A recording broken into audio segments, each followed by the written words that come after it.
যুব বিশ্বকাপ হকিতে এবার ব্রোঞ্জ পদক পেল ভারত। আর্জেন্টিনার বিরুদ্ধে জয় 4-2 গোলের ব্যবধানে। বিজয়ী দলের খেলোয়াড়দের 5 লক্ষ টাকা করে পুরস্কারের ঘোষণা। বিস্তারিত সেই বিষয়ে জানবো। টেলিফোন লাইনে যুক্ত হয়ে গেছে প্রতিনিধি বিপ্লব চন্দ্র। বিপ্লব, যুব বিশ্বকাপ হকিতে ভারতের বিশাল জয়, ব্রোঞ্জ পদক এলো ভারতে। আর্জেন্টিনার বিরুদ্ধে এই জয় কি জানতে পারছো? বিশ্বকাপের সেমিফাইনালে ভারতীয় দল জার্মানির কাছে চরম লজ্জাজনক ভাবে হেরেছিল 5-1 গোলের ব্যবধানে। সেই জায়গায় যখন ফাইনালের স্বপ্ন চূর্ণ হয়, সেই জায়গায় কিন্তু ভারতীয় হকি দল আশা ভঙ্গ করেনি এবং সেখানে দলীয় কোচ সিজেশেন ছেলেরা কিন্তু একটা প্রত্যয় ছিল বা প্রত্যাশা ছিল তারা তৃতীয় স্থানের লড়াইতে তারা অসাধারণ পারফরমেন্স করবে এবং সেই জায়গায় শক্তিশালী আর্জেন্টিনার বিরুদ্ধে তারা কিন্তু যখন খেলতে নেমেছে, মোট হকির 4টি ধাপ ম্যাচ হয়ে থাকে। সেই 4 ধাপের মধ্যে প্রথম 3 ধাপে কিন্তু ভারতীয় দল পিছিয়ে ছিল। অর্থাৎ শেষ 15 মিনিটের যে লড়াই, শেষ 15 মিনিটের লড়াইতে কিন্তু ভারতীয় দলের যে গতি, তার কাছে কিন্তু আত্মসমর্পণ করে শক্তিশালী আর্জেন্টিনা দল।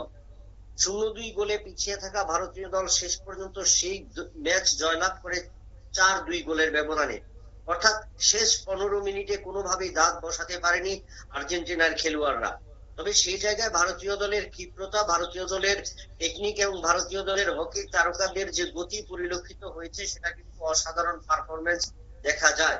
কারণ আমরা গ্রুপ লিগও দেখেছিলাম ভারতীয় দলের পারফরমেন্স কিন্তু ছিল অনেকটাই প্রত্যাশার অনুযায়ী। তার কারণে ভারতীয় দল মনে করেছিল তারা এবছর যুব বিশ্বকাপে চ্যাম্পিয়ন হবে বা স্বর্ণপদক জয় করবে। কিন্তু সেমিফাইনালে তারা শক্তিশালী পশ্চিম জার্মানির কাছে তারা হেরে যায় এবং সেই জায়গায় দাঁড়িয়ে যখন 5-1 গোলে তারা পিছিয়ে পড়েছিল এবং সেখানে তারা কিন্তু হার মানতে বাধ্য হয় এবং সেই জায়গায় ঘুরে দাঁড়িয়েছে।